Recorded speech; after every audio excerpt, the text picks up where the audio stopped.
This is the After Party, live with Kim McAllister. Pick a couch, grab a drink, and settle into the conversation.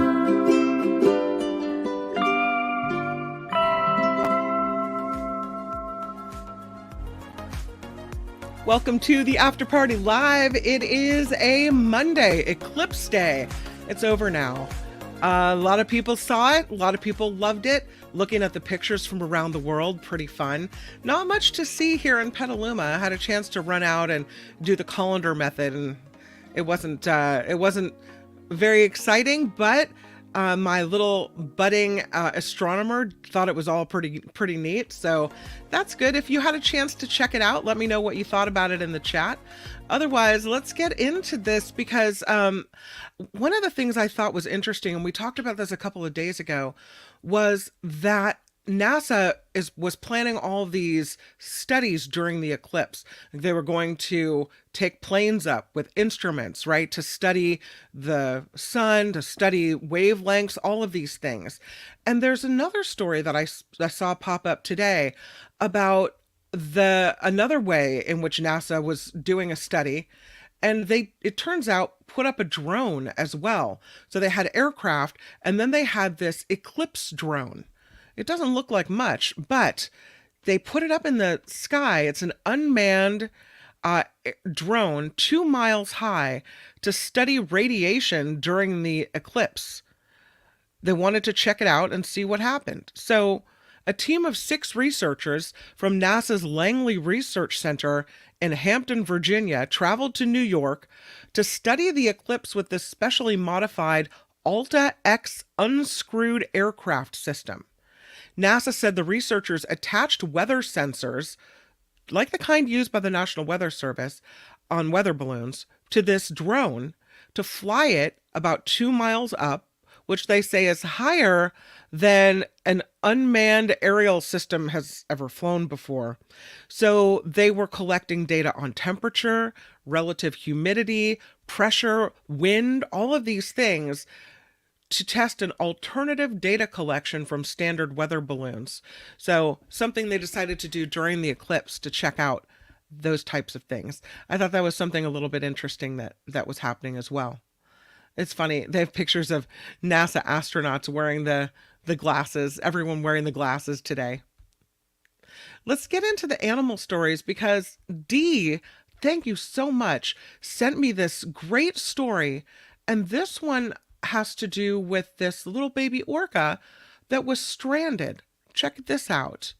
So the story comes out of ABC Action News in Canada. And this orca calf was stranded in this lagoon and has now been, apparently they're trying to airlift it to reunite it with a pod.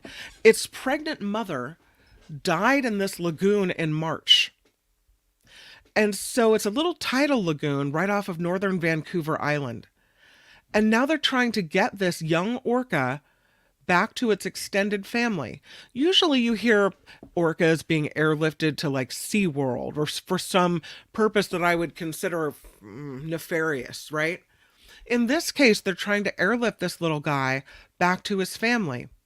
The Canadian Fisheries Department and First Nations officials say what they plan to do is place this 2-year-old calf into a sling, lift it out of the lagoon by helicopter, and put it in a net pen in the ocean while they wait for its family pod to be near it before they then release it so it doesn't get lost, right?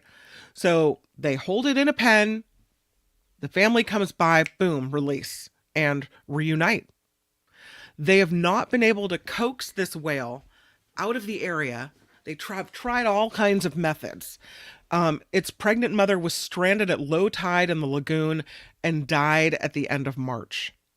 So the people there, the First Nation people, say they have deep cultural and spiritual connections to orcas, and they've been receiving calls of concern and support from around the globe. They are hopeful that this rescue, where they have to put the animal in a sling and lift it up, will happen within days, but they say maybe within the next 2 weeks for sure. So this is underway. So far, they haven't done it, but they plan to do it. We'll hope it goes well.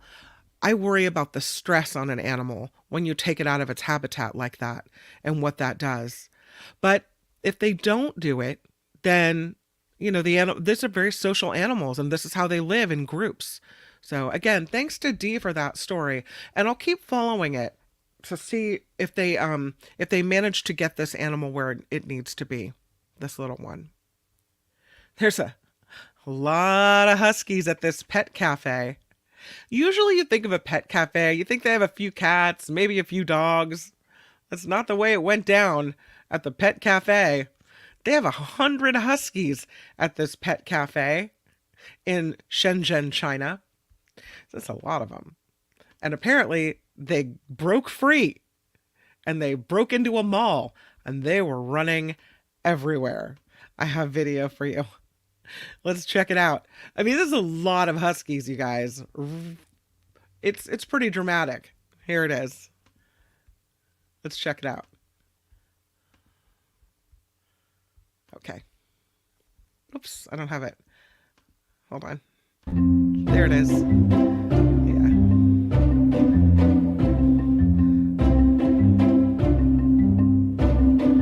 They're all over the mall. Yeah. I'll take the music down, but they're running all over the place in the mall. Right? Look at them all. How crazy is that? Yeah. That's a lot of Huskies. That must be quite the pet cafe, honestly. I can't imagine having a peaceful coffee or, scone or whatever they drink in the pet cafe or eat in the pet cafe while this whole thing is going on. It's a lot of them. Uh-huh. Yeah, and they escape. They're running all over the place. This is what happens. Apparently 100 Huskies escaped from this pet cafe. They're running loose through the shopping center. Someone left a door open is what happened. And about 100 dogs, all Huskies, ran out into the shopping mall. Some people were delighted. Some people were like, what is going on? The employees said the dogs were excited because the business owner was there visiting after he hadn't been there for a while. The workers ran after the dogs. They were able to round up most of them after quite a long chase inside of this mall. I think they're going to have different protocols in how they handle the doorway from now on. Here's a little story about this guy who was rescued from a roadway in Minnesota. Look at that little black bear right there. I think it's a black bear. This guy was on the freeway in Minnesota and traffic had come to a stop. He has a small black bear that wandered onto a very busy Minnesota highway. The deputy was assisted by a witness in Stanfield Township when this baby bear was seen dodging cars in the roadway. So they scoop him up in this blanket and they take him to a nearby wooded area and they managed to find the bear's mother and the bear's sibling. They reunited everybody, which that's dicey, right? Because then the mother bear may be coming at you, but no. The incident, they say, ended positively. They said, we don't recommend our residents handle wild animals. But they say bears have been spotted recently across the county and in the city of Cambridge. And they're asking people to bring in bird feeders and keep their garbage contained until it's garbage day because they're having a big problem there in this area. Here's a story. I mean, it's not cute because they're in danger, but look at all those alpacas. They're in a roadway. This happened in the UK. They escaped from a nearby field, and a lot of them, I want to say 20 or 30 of them, made their way onto a roadway in Cambridgeshire, near the Hemmingford Abbott's turnoff. You know where that is. About 20 plus alpacas in the roadway. Apparently, this one lady got out of her car and started walking toward them. And that is when they all went back. They hopped over the fence and went back into the field. Some people were driving slowly through the herd, although they say they're pretty heavy animals and they could cause some damage to your car. Not if you hit them, but if they kick your car or what have you. They said that it looked like they came a pretty decent distance to get onto the roadway there. But by the time police arrived, the farmer had already scooped them up and taken them where they need to be. Ah, the trials and tribulations of driving in the UK. If you could please click the like button and the subscribe button as well, I'd be most appreciative. Here's a story about screaming frogs. You know, there's a lot of animal sounds that we can't hear. A lot of animals make these have really high-pitched noises, inaudible to the human ear. The thought is that it may be a way to keep predators from eating them. And these sounds apparently can be pretty violent. There's a study published April 4th in the journal Acta Ethologica describing how some amphibians in South America potentially emit sounds on the ultrasound spectrum to defend themselves against predators. These ultrasound in nature, these sounds are created at ear-splittingly high frequencies, inaudible to the human ear. So I guess how could they be ear-splitting if you can't even hear them, right? Humans can't hear frequencies over 20 kilohertz. Ultrasound is used by some marine mammals, bats, rodents to communicate and to locate food. And apparently some amphibian predators can also emit and hear sounds at that frequency. So scientists thought maybe it's a distress call, right? But they now say that maybe it's just to scare predators away, which I think could also be something where you're in a moment of distress. Another hypothesis they have is that the scream that they emit is meant to draw another animal to attack the predator that's threatening the frog. This is a leaf litter frog. It lives in the Brazilian Atlantic rainforest and apparently deploys this sonic tactic against its potential predators. And that includes bats, rodents, some snakes, some small primates as well. A team of researchers recorded the distress call on 2 separate occasions. They used software to analyze the sound, and they say it had a 7 kilohertz to 44 kilohertz sound. It also, while it's screaming in this pitch we can't hear, makes a series of movements similar to defense positions. So it raises the front of its body, it opens its mouth, it jerks its head backward, then will partially close its mouth and send out this sound that ranges from audible to humans at 7 kilohertz to 20 kilohertz, and then an ultrasound band 20 kilohertz to 44 that we can't hear. They say in light of the fact that amphibian diversity in Brazil is the highest in the world with more than 2,000 species, it wouldn't be surprising to find that other frogs also emit sounds at these frequencies as well. So, again, they think that it all has to do with making sure predators don't catch them. Interesting. The world around us that we don't even know is going on. One of the things we do know is going on is we need to get faster in the water, apparently. And so biomimicry, when humans imitate animals, is being used to maybe allow us to be quieter with our underwater sonar. The shark skin and the way owls are aerodynamic and quiet could, they say, help humans figure out how to apply these tools to our underwater pursuits to help us move more quickly and be more quiet when we do it. So a team of researchers from UC Berkeley and MIT's Lincoln Lab are investigating whether this is possible, and they've published a study in Extreme Mechanics Letters.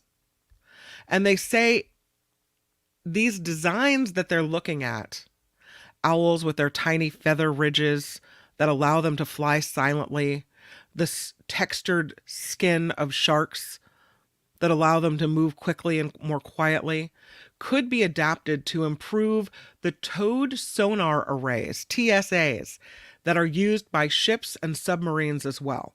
They're important because they are used in underwater security for exploration projects. But if ships start cruising at decent speeds, then the drag around the equipment can generate extra noise, and that interferes with our sonar capabilities. So they're testing these shapes and patterns from sharks and owls that interact with simulated water environments. And it seems that from calm currents to unpredictable flows, smooth, triangular, trapezoidal, and scalloped riblets might affect fluid dynamics and acoustics. So this could change the way we do things.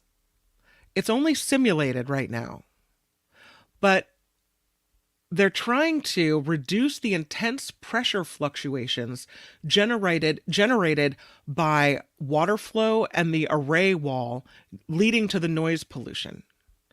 They said the animal-inspired textures to these solar arrays and other underwater vehicles wouldn't just help humans, but could improve habitat conditions for marine wildlife as well.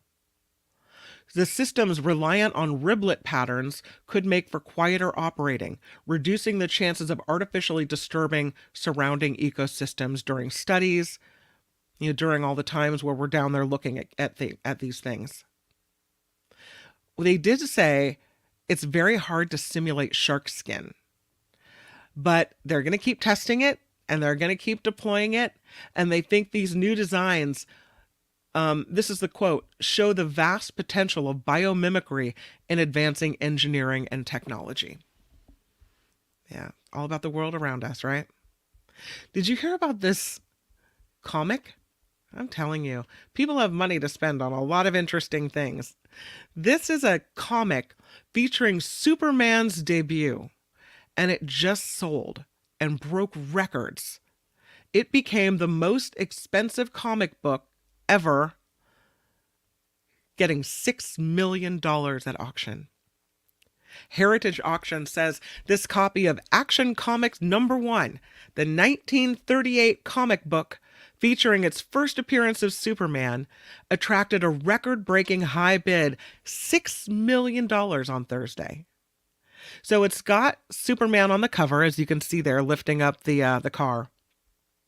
It was inspected and given a collectible grading service of very fine, making it the third highest graded copy of this Action Comics #1 known to still exist. Only about 100 copies of the comic are believed to be still in existence. They have graded 78 of them over the years, this group, called CGC. It was published by National Allied Publications, which was the predecessor to DC Comics. Before this $6 million one just sold, the most expensive comic book was Superman #1 that sold privately for $5.3 million. I'm telling you, it's like the book Mark was talking about the other day, right? Where you pay $1 million for a manuscript. If there's a fire, I'm kidding. Obviously, I'd go to my kids first. But, I mean, who isn't going to try to run for the manuscript or the $6 million comic book? Man.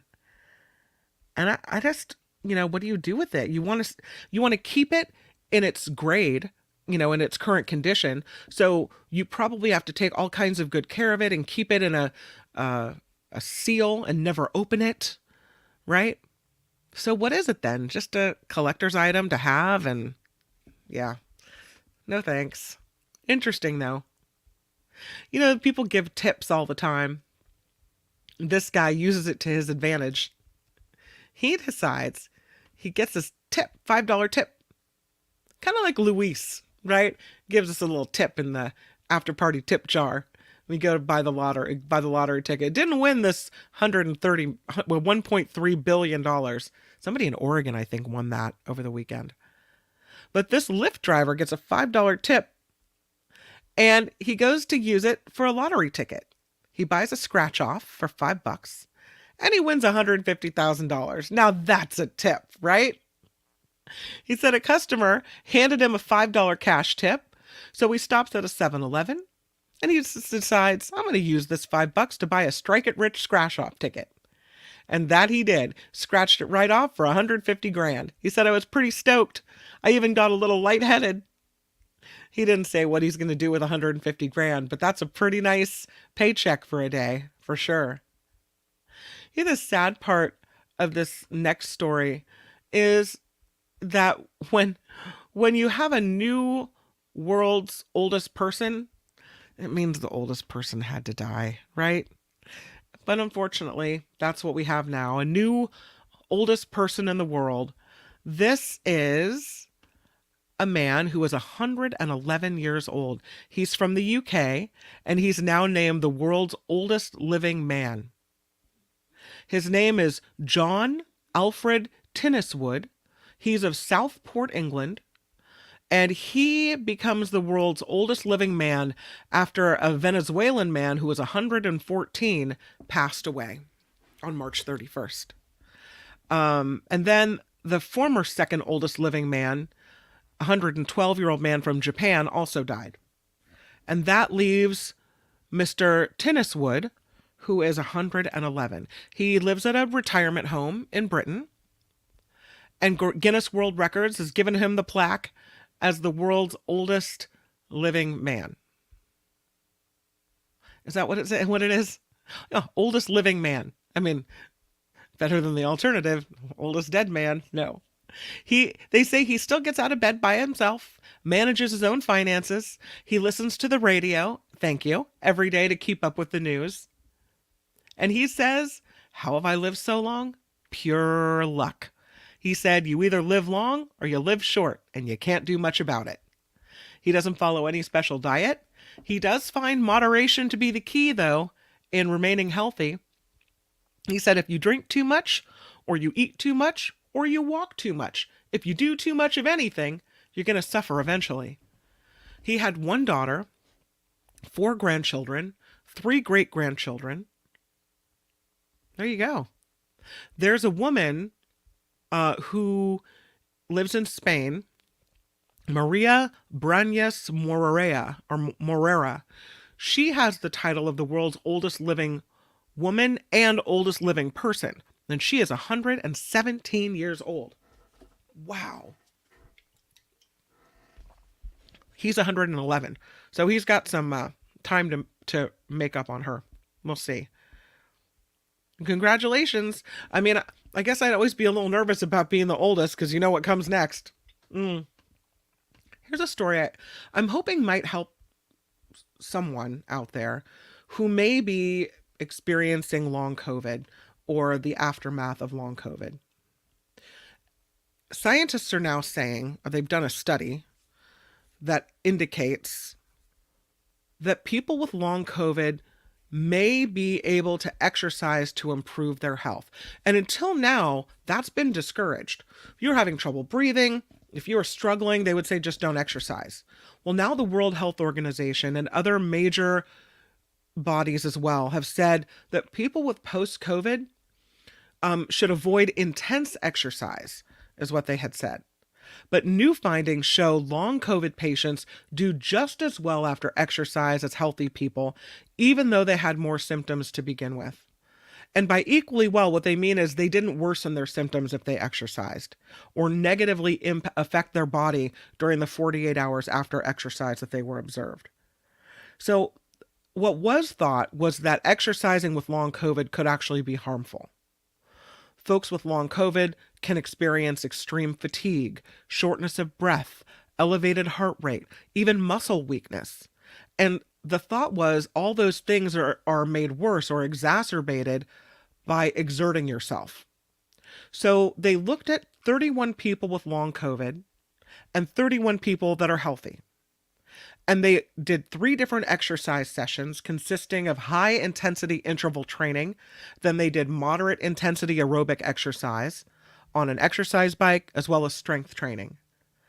All of these happened in random order just a few weeks apart. And what they found is people with post-COVID had generally lower levels of fitness and muscle strength, which could be due to both the infection but also the lower activity, right? Because you keep not exercising and not moving around, then it's like a cycle and makes everything worse. After 2 years of prolonged symptoms and being discouraged from exercising, they say it's not surprising that you'd lost some of your work capacity. As many as 62% of long COVID patients suffered from myopathy, which is a change in muscle tissue that leads to muscle weakness. That percentage, they say, is too high to be explained by reduced activity alone. So they're looking at biopsies to see if they can figure out the reason why. But they do say now that people with long COVID could actually benefit from some exercise. Check it out. It's in the journal JAMA Network Open. JAMA Network Open. And the new thought is this: people with post-COVID or long COVID should not be discouraged from exercising in general. Instead, they should be encouraged to start with any kind of exercise they enjoy at an appropriate level and then slowly increase their intensity of it. But it could work out for people. So if that helps anyone, good. We've talked a little bit about this before, cicadas, and I always say it wrong. I think I usually say cicada. It's a cicada. They're coming, these cicadas. And the reason I mention it again is because it could happen as soon as this month. Not in California, thank the ever-loving Lord. By the trillions they're coming, because 2 broods of them are going to emerge at the same time. A lot of times they burrow underground, the juveniles, and they feed on tree sap. And they stay underground until a certain point in time, and then they emerge. So 2 groups of cicadas are going to pop out at the same time as the thought, something that hasn't happened in 100 years. This is going to happen possibly by the end of this month. Spring, they say. So this month, maybe next month.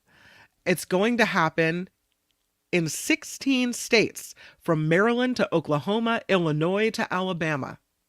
They're calling it Cicada-geddon or Cicada-palooza, these huge clumps of cicadas across urban and rural areas, and it's going to be really noisy. Their songs altogether can be as loud as a revving motorcycle. They have a frenzy of mating and calling and being devoured by predators. It's life happening right outside your door. Some of the broods may possibly overlap in an area of central Illinois. But all 7 periodical species found in the United States will be noticeable in many places, and they say it's a glimpse of a grand ecological spectacle. A wonder of the world, they're calling it. You won't see this biomass of terrestrial life anywhere else. Why are they doing it? They don't know. Maybe it's to survive predators, to spawn the next generation. But here they come. What I don't know is how we know they're coming. I don't get that, but okay. Scientists say they're coming. They're coming at the end of April. So if you live in one of those states, I don't know. They're hoping people don't hurt them and don't kill them, because they're not going to be around for that long. I don't know how long, but they check out pretty quickly. There's a new study that ranks a couple of Bay Area cities high when it comes to the most healthy cities. This study was just done by Wallet Hub, I believe. Yep, Wallet Hub. And it named San Francisco the healthiest city in America. And they looked at a bunch of different data. Daily fruit and vegetable consumption. The city ranks 3rd for that. Healthy restaurants per capita. San Francisco did have the highest cost to be a member of a gym, but other than that, we're doing pretty well. But we had enough gyms, apparently. So they looked at 182 cities, and here's some of the other things that they looked for as indicators of good health. Healthcare, premature deaths and the cost of a medical visit, food, inadequate food or vegetable consumption, healthy restaurants per capita, fitness centers per capita, the cost of gym memberships, and green space like parkland or hiking trails per capita. And not only was San Francisco number one as the healthiest, but the study also found the city of San Jose ranked first for the lowest rates of premature death across the country.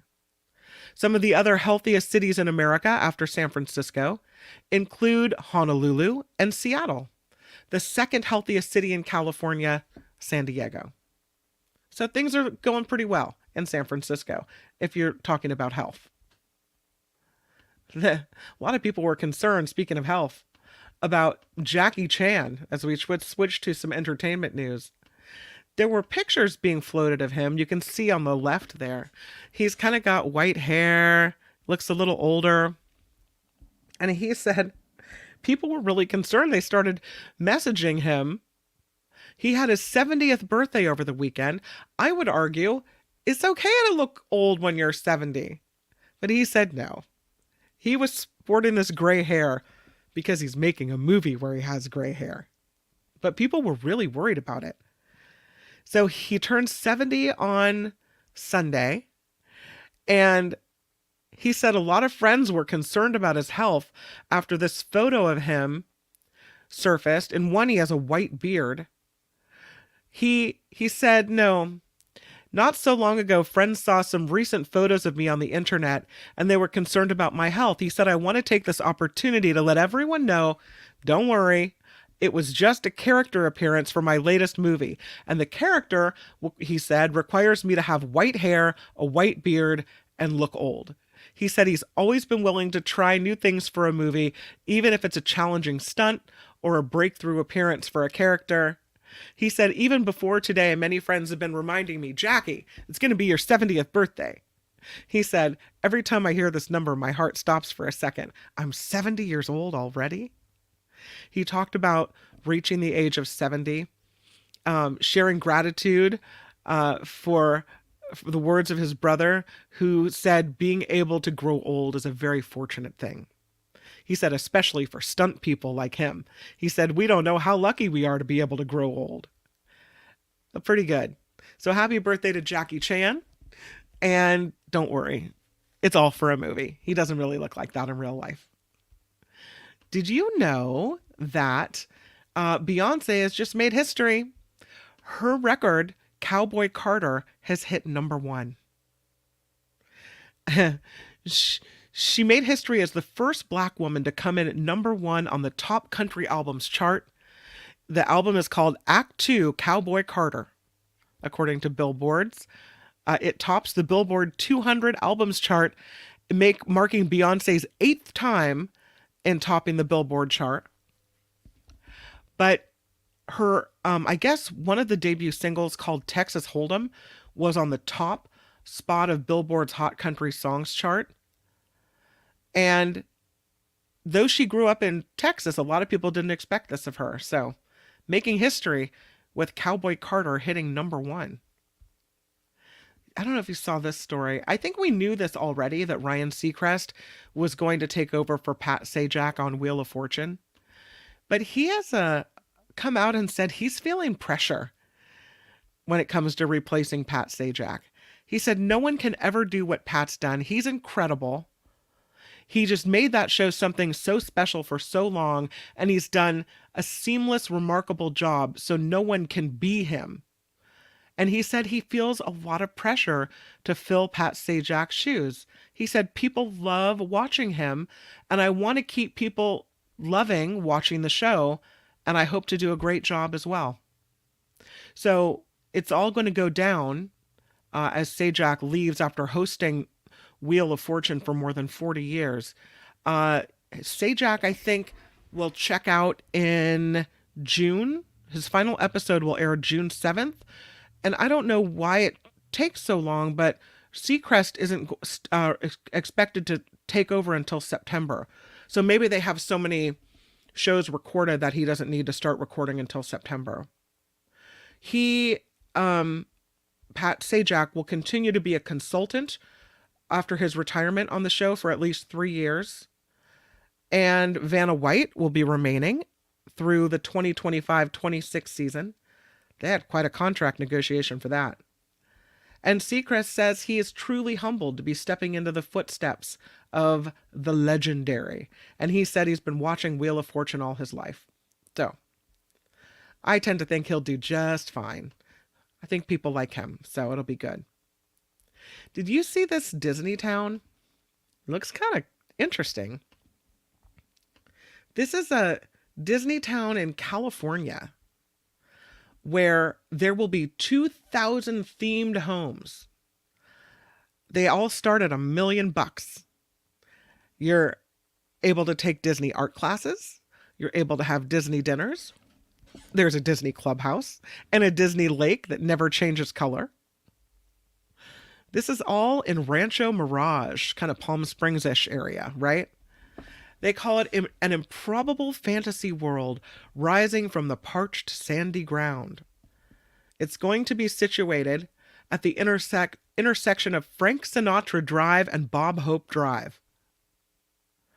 And it's called Cotino, Cotino, Cotino, a story living by Disney community. A square mile of desert right near Palm Springs, where there will be this new Disney town, 2,000 homes arranged around a sparkling turquoise lake, where they say every aspect of life will be curated by the Entertainment Corporation. Cotino, they say, offers super fans of Disney a place to live out their wildest dreams, a chance to live in a Disney movie where the story is all about you. It's got a clubhouse inspired by the futuristic mansion from The Incredibles 2, where neighbors can bond over Disney-themed art lessons, enjoy dinners inspired by Disney stories, join family days with Disney-related activities.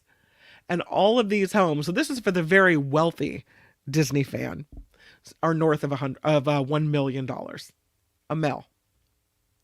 And even the homes will be infused with Disney magic, they say.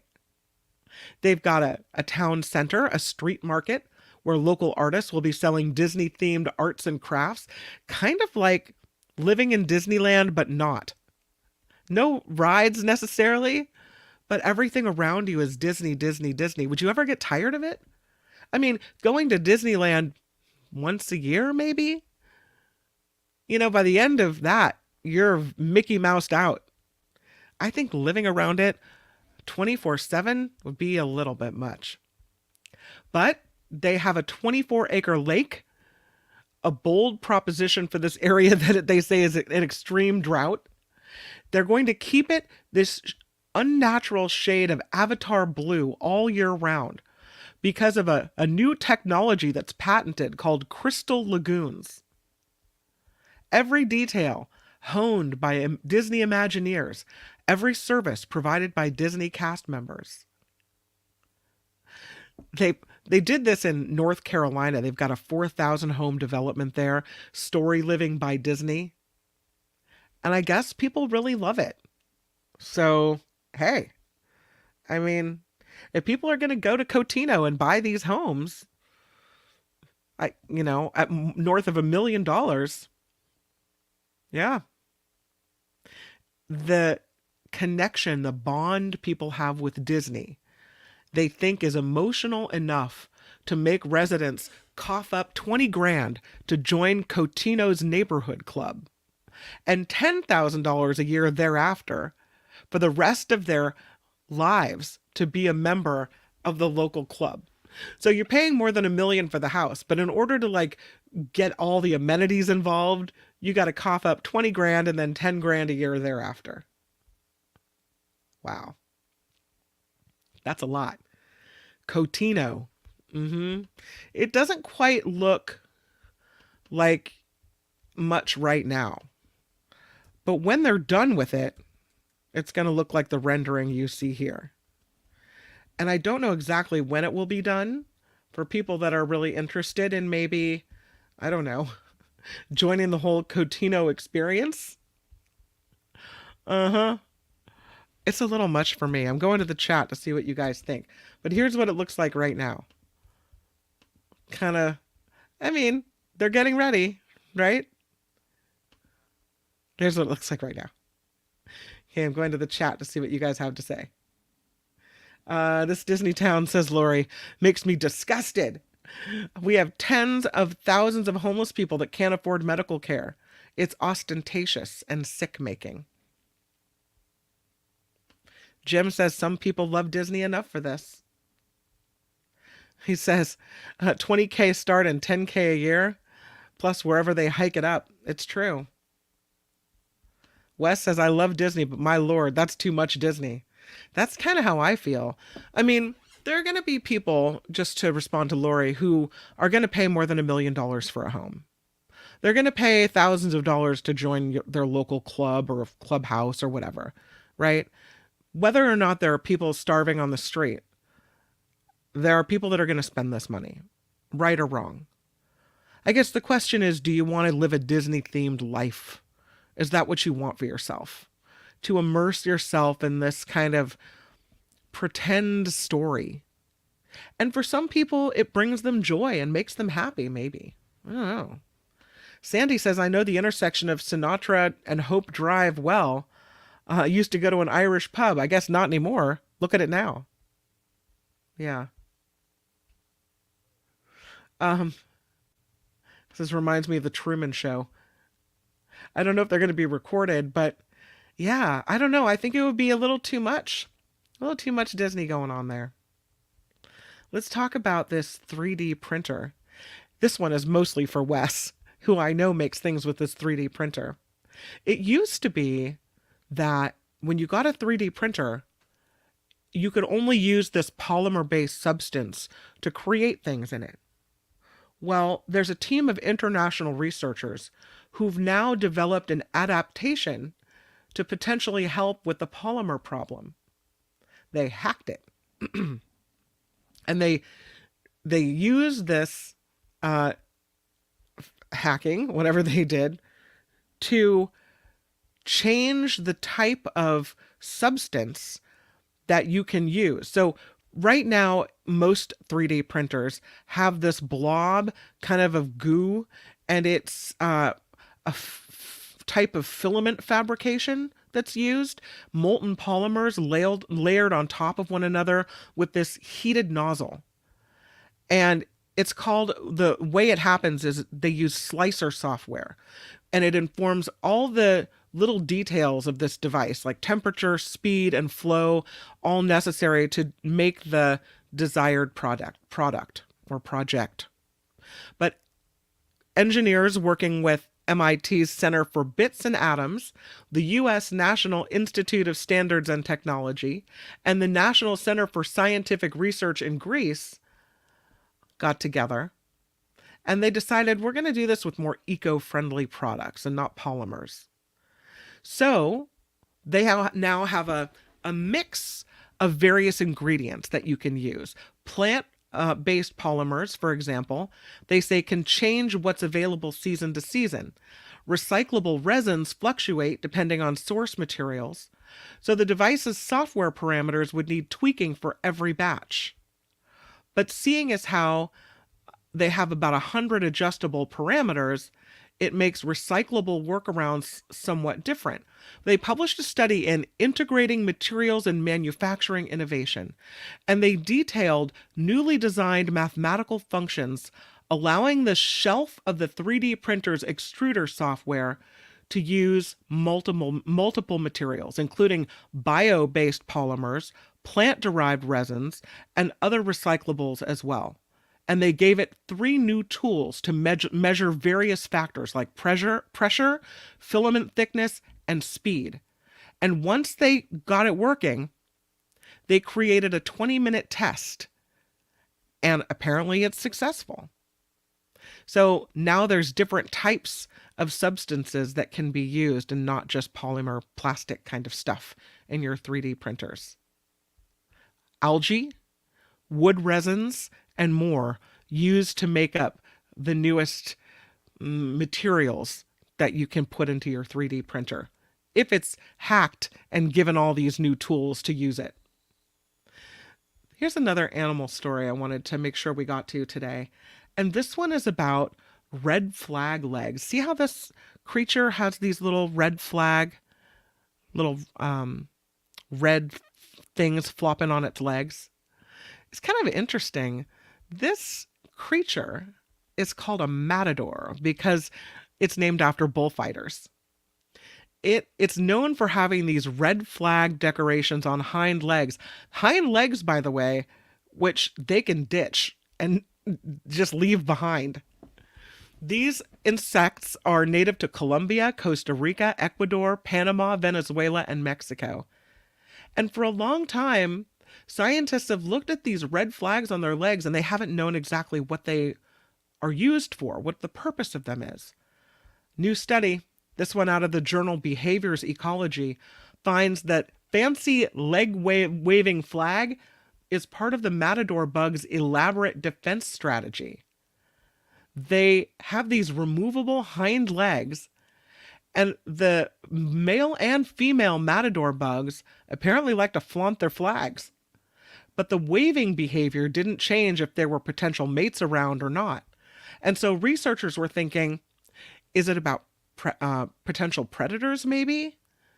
Are they trying to divert attacks toward these removable hind legs to increase their chances of getting out alive? So here's what they did. And it's kind of mean to other bugs, but this is what they did. They attached red flags that looked a lot like these from the matador bug to the hind legs of crickets. And they then watched birds and what they did, predatory birds, and how they responded to the red flags. So the regular crickets were always attacked, but the ones with flags got fewer hits from the birds. The matador bugs themselves were actively avoided by the bird, and that didn't matter whether they had the flags or whether they had ditched their legs and had no flags. But what they say is it indicates the flags are one component of their defense strategy. The researchers think these flags appear to signal to birds that matador bugs are not tasty and not a safe choice for a snack. The flags also collaborate with other parts of the bug's characteristics to emphasize this message, and it indicates they're part of a very complicated defense strategy that likely evolved to protect them from birds. It's interesting. All right, a little bit of an uplifting story for our last one. Not. This is a story about the most expensive states in which to die. And it turns out it's pretty expensive to die here in California. So a lot of people plan for this, right? They want to make it easier on their families, leave enough money behind, etc. According to data from the National Funeral Directors Association and research conducted by USA Today Blueprint, the average cost of a funeral in the United States is $7,848. That's the costs of storing remains, buying a casket, possibly embalming, the use of the funeral home staff, the facility for the ceremony, all this. So adjusting for the different costs of living across states, researchers find the following 10 states that have the highest price for a funeral. These are the states in which it's most expensive to die. Number 1, Hawaii. It'll cost you $14,964 to die in Hawaii. District of Columbia, $12,184. Massachusetts, $12,159. Coming in at number 4, it's California. Costs $11,495 to die here. New York at 5, $10,499. Followed by Alaska, $10,000 and change. Maryland, $9,669. The state of Washington, $9,628. Vermont, about $9,500. And Oregon, about $9,500 as well. Least expensive: Oklahoma, Mississippi, Kansas, West Virginia, Alabama, Missouri, Arkansas, Tennessee, Iowa, and Michigan, all in the $7,000 range. Once again, most expensive in life, most expensive in death, California. And there you have it. I'm checking the chat before we check out. I do want to let you know, Oh, yes. Yes, that's exactly right, Sandy. All the most expensive places to live are indeed the most expensive places to die. Karen says, I'll get planted in the backyard in Hawaii. Very cheap. Hmm. I mean, if you don't need the casket and you don't need the big fancy service, and maybe you're just going to get cremated and, oh, buried somewhere, then maybe it's a lot less. But if you're going to do the big thing, the traditional casket and service and all of these things, those are the costs. I wanted to tell you, especially for people, and I've gotten a couple of emails and I will respond, but people say, oh, I've been having trouble finding the PayPal. I do have it in the show description today. It's also in the about description of the show. And I'm so sorry if you guys have been having trouble finding it. And I know that switching over from old accounts to new accounts has been kind of iffy. And that even includes here on YouTube, where you have to wait 32 days in order to switch things over. So that's why there's no availability of super stickers and super chats here right now. But the PayPal link is there. Huge thank you to everyone who's contributed to the show and is keeping it going. I really, really appreciate it. Some other things in the chat. Wes says, filament is plastic and looks like weed eater line. Well, I guess, Wes, according to that study, soon you'll have the option of using things that are better for the environment. Heather says, honestly, $1 million for a house sounds cheap to me, but you couldn't pay me to live in a Disney-themed neighborhood. I mean, I'm all for a vacation, but living there, like immersing yourself in Disney forever, that seems a little much. And almost like you're checking out of reality. I would think I would get tired of it eventually. I don't know. Yeah. Thank you guys for hanging out and for being here today. Tomorrow, back on the Nikki Maduro show, I will be filling in for Nikki again. Then we have Mark Thompson coming in. It's a David K. Johnston day on Tuesday, so that show's starting at 11 o'clock, and then we're back here with the After Party Live, and I hope that you'll join me. Until then, I hope you have a really great afternoon, and I really hope that you make it a great day. Again, thanks for being here, and again, thanks for all the ways that you support the show as well. Bye everyone. The After Party Live would like to thank the following contributors and viewers like you.